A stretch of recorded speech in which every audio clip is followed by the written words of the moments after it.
Megastar Chiranjeevi Surekha దంపతులు 45వ పెళ్లి రోజు వేడుక జరుపుకున్నారు. ఈ నేపథ్యంలో సోషల్ మీడియా వేదికగా ఆయన అభిమానులు, సినీ రాజకీయ ప్రముఖులు విషెస్ తెలియజేశారు. ఇక తాజాగా ఫ్లైట్లో వెళ్తూ చిరంజీవి సోషల్ మీడియాలో ఆసక్తిగా పోస్ట్ పెట్టారు. మా వివాహ వార్షికోత్సవాన్ని దుబాయ్కి వెళ్తూ మాకు చాలా ఇష్టమైన స్నేహితులతో విమానంలో జరుపుకున్నాము. సురేఖ మంచి మనసున్న మనిషి. నాకు భారీగా రావడం చాలా అదృష్టంగా భావిస్తున్నాను.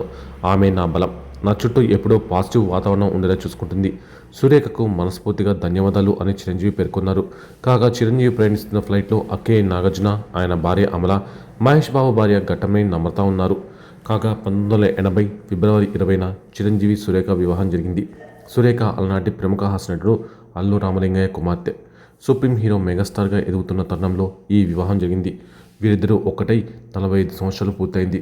ఎంతో ప్రత్యేకమైన వారి పెళ్లి రోజున మెగా కుటుంబ సభ్యులంతా శుభాకాంక్షలు తెలియజేశారు. అలాగే పలువురు ప్రముఖులు కూడా వారికి విషెస్ తెలియజేశారు.